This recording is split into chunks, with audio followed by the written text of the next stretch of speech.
Hello, here the morning news. Argentine President Cristina Fernandez gave her final speech to Congress Sunday.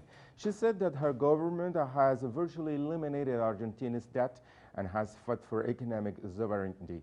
The Argentine leader also said her administration has worked tirelessly to bring justice to the case of 1994 bombing of the MINOSO Center. The prosecutor looking into the case, Albert Nisman, had accused Fernandez of allegedly attempting to cover up Iran's role in the bombing. Fernandez's government has repeatedly denied the charges, and last week a judge dismissed Nisman's allegations. Porque el Consejo de Seguridad está integrado por 15 personas. 5 representan a los miembros permanentes y 10 a los miembros. While President Fernandez addressed lawmakers, an estimated 300,000 rallies outside the Congress Plaza in Buenos Aires supporting her. The rally is one of the many that have taken place in recent weeks as politicians' tensions are rising. And after cruising to a second-round victory in the November elections, TABARE VASQUEZ was sworn in as Uruguay's president Sunday. VASQUEZ, who became the first elected to rule Uruguay in 2005, takes the reins from popular leader José Pepe Mujica. VASQUEZ vowed to continue the policies of the elected Broad Front coalition, especially the social policies that have significantly reduced inequality in the country. De países amigos y hermanos, considera y a la vez contradictoria realidad mundial. And for the dear men and women of Uruguay, my most profound gratitude. Gratitude for the trust in the political project and gratitude from this person. I will try not to disappoint. Thank you very much, and tonight we will continue to talk. And for the dear men and women of Uruguay, my most profound gratitude. Gratitude for the trust in the political project and gratitude from this person. I will try not to disappoint. Thank you very much, and tonight we will continue to talk. Thousands of Venezuelans took to the streets to support the government's decision to reduce the number of U.S. Diplomatic staff allowed in the country. President Nicolás Maduro announced Saturday that, in addition to telling Washington it must reduce the number of staffs as its embassy, all diplomats would have to reapply for visas. Legislators say the move, which comes after U.S. diplomatic staffs were found to be part of a thwarted coup plot in February, is a necessary step given the attacks on the country. La República en exigir e imponer reciprocidad. President Maduro is doing the right thing in demanding and enforcing reciprocity in relations with Venezuela. How is it that we have 100 American officials here, and over there we only have 17? How is it that the U.S. officials here meet with groups who are against the social model and promote subversion, and we are supposed to tolerate that? No way, we cannot tolerate that. We cannot allow that. Estimular mecanismos de subversión o de anarquía, y eso se... Salvadorians went to polls this Sunday to elect local and regional deputies. Over 4 million people were eligible to vote for 84 legislative seats, 262 municipal councils, and 20 members of Central American Parliament. While preliminary results are anticipated for Monday, the lefted Farabundo Martín National Liberation Front, led by President Salvador Sánchez Serén, is looking to make gains at the National Assembly, as well as secure the capital of San Salvador. Party officials congratulated citizens on the peaceful turnout.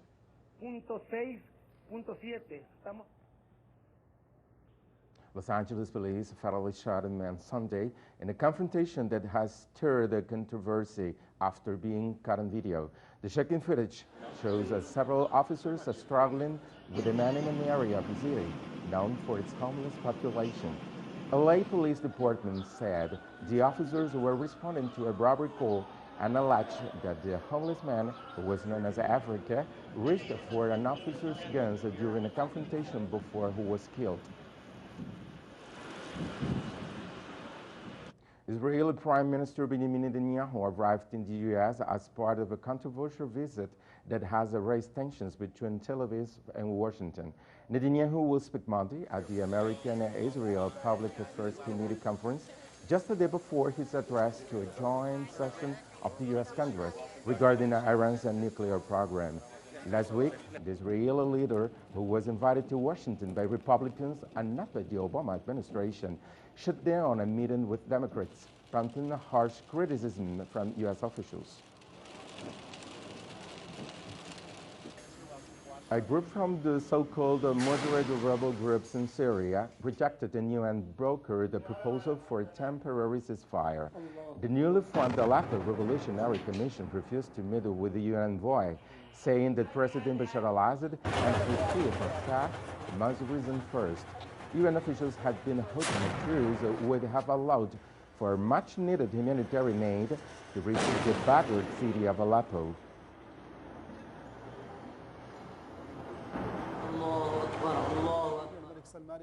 In Egypt, they can form an Arab military alliance Sunday in order to fight against the Islamic State group.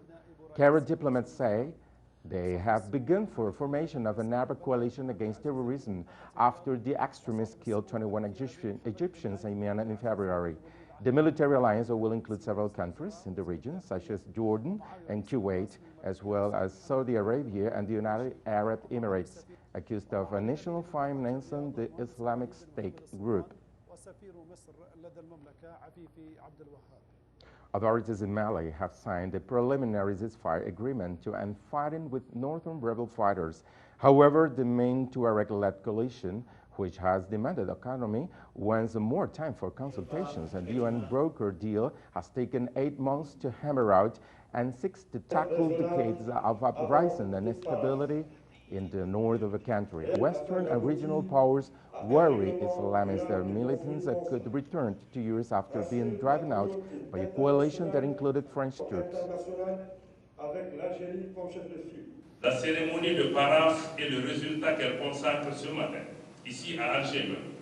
The opening ceremony and the later result this morning here in Algiers strengthens our belief that we have made the right decision. We made the right decision in choosing Algeria as the headquarters for this meeting and signed the 2014 Algiers document. The crisis in our country is ending slowly but surely. Almost 1 year after Malaysia Airlines Flight 370 mysteriously vanished, Australian authorities say that the search for missing plane may soon be called off. Officials made the decision as no trace of the aircraft has been found since it disappeared over the Indian Ocean a year ago this week. Australian Deputy Prime Minister and Transport Minister Warren Truss said discussions are underway between Australia, China and Malaysia on whether to call off the search for the missing jet.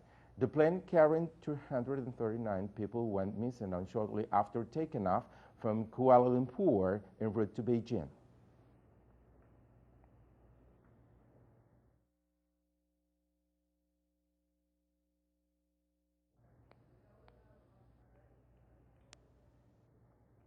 North Korea fired 2 short-range missiles off its east coast on Monday in an apparent response to annual military exercises between South Korea and the United States. More information.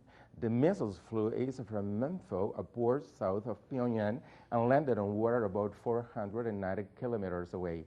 South Korean Defense Ministry spokesman Kim Min-seong said that his country saw the act as a provocation since North Korea fired the missiles without designating no-sail zones. In the city of Rio de Janeiro, kicked off celebrations for its anniversary with star-studded events. A massive 450-meter cake is among the numerous attractions to mark nearly a half a millennia since the city was founded. Some 40,000 attended the first of several cultural and athletic events, including marathons that will be held in the city throughout the year. Founded on March the 1st of 1565, Rio has become world famous and not only for its beaches and monuments, but also for its vibrant African-influenced culture.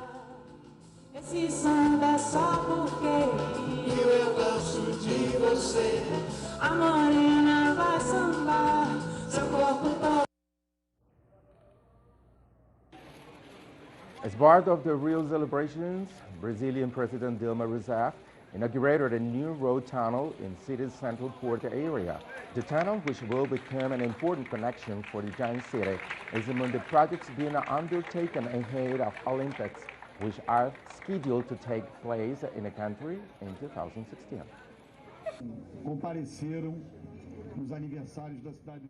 MINOSO, the first black Latino to play Major League Baseball, died Sunday in Chicago at the age of 89.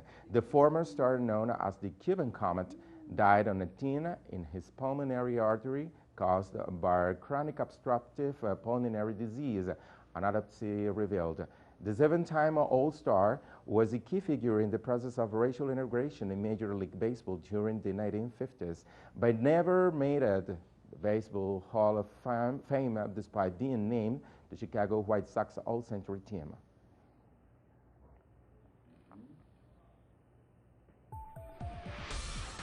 More on this and other stories on our website, telesurtv.net/English. Have a nice day.